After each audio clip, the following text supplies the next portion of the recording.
Hi everyone! So for today's video I'll make a quick tutorial kung paano nga ba ginagawa itong lagi kong inaalok sa inyo mga 3D keychain namin. Okay, so we have this one is for Hana and pink and white. So ito yung kulay na gagawin natin ngayon kay Cara.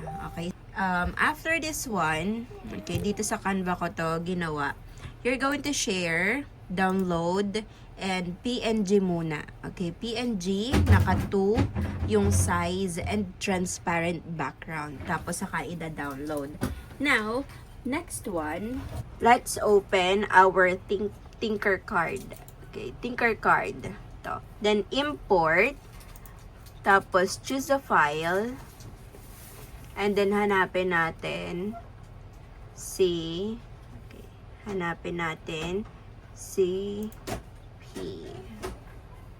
Okay, si P. Kasi yan yung pangalan na ilagay ko. Okay, and then, wala akong binabago dito sa length, tsaka sa width. Import natin. Pero malaki yan. May ginawa na ako dito. And just wanna ulitin lang. Okay, this one. Ayan. So, si Cara ay size niya ay 21.94. Tapos, itong top niya ay 42. So, now, ito na si Cara. Ayan. And then, let me zoom in nga ni. Okay, zoom natin. Ayan. So, ganyan kakapal yan. Okay, gawin nating 3.5. Okay, at ang quality ay i-max natin. Okay. So, bakit nga ba mahal? Ang mahal naman ng keychain na yan. So, ganito po siya ginagawa. Okay. Si Cara, copy mo ng isa, copy mo pa ng isa. And then, itong pangalawa, gawin natin silhouette. Okay, silhouette para magkaroon siya ng ganon. Mapunan yung kanyang blank area. Tapos itong pangatlo, gawin nating outer line, round. Pag flat kasi, ganito yung itsura. Okay, ganyan. Unlike kapag round. Tapos, ang ginawa ko dito ay size 40 yung line width niya. Ayan. So, after that, itong tatlong to, click mo lang to, itong align, letter L. Tapos, before that, yung number 2 pala, gawin natin 2 lang yung kanyang height. Okay. Para nakaangat itong nasa unahan. Okay, line, and then, tara! Okay, 3D na yan. Oh, nakaangat na yan. Okay, so after that one, after you make that group mo, para hindi sila maghiwalay, tapos, gawa naman tayo ng pagsasabitan. Okay, yung height nito, 2. Height nito, 2. Tapos, itong transparent, gawin natin 2.5 kasi ito yung nasa loob. Tapos, ito naman ay 5 yung laki ng butas. Okay. So, ganyan. I-align mo lang ulit. Center. Yan. Para butas yan. Tapos, i-group para makita mo yung butas. Okay. Next one, ilagay natin dito. Kasi, mas strip ko na dito ko nilalagay yung butas sa gitna kasi mas maganda or mas appropriating nan yung keychain kapag nakatayong ganon.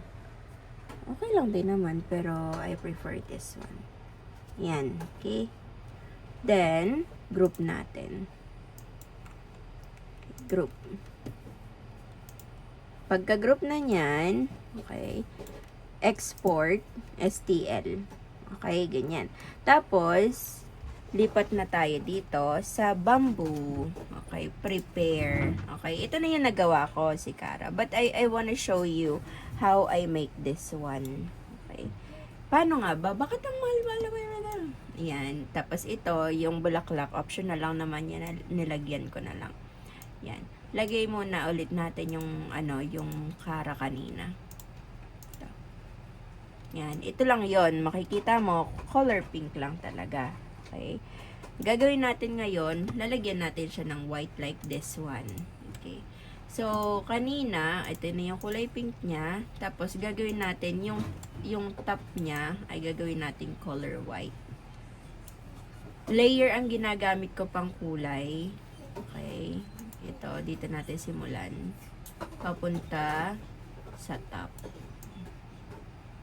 Yan. Okay, ganyan na yan. Okay. Ganyan.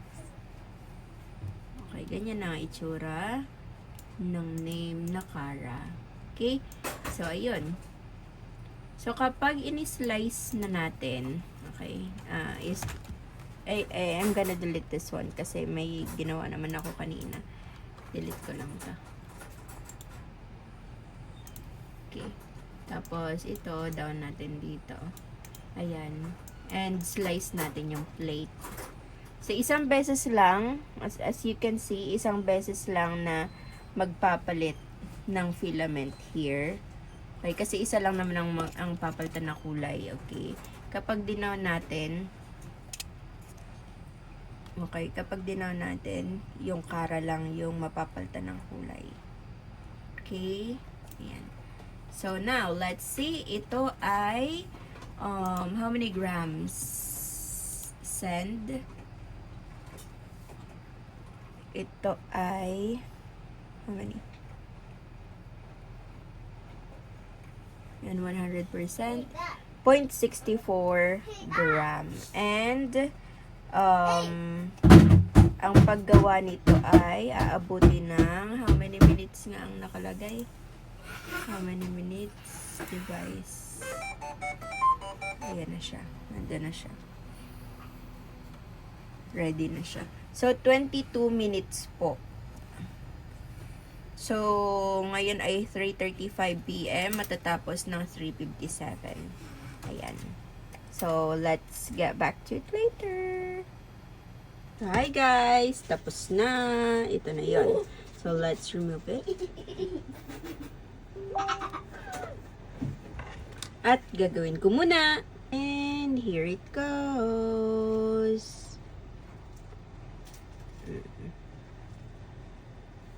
Ayan na, si Kara. At ilalagay na natin sa color pink nating back card.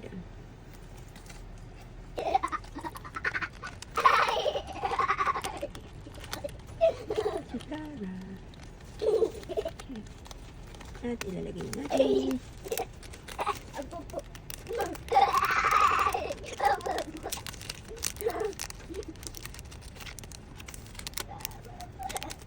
O, diba? Sa halagang 50 pesos, meron ka ng 3D name keychain.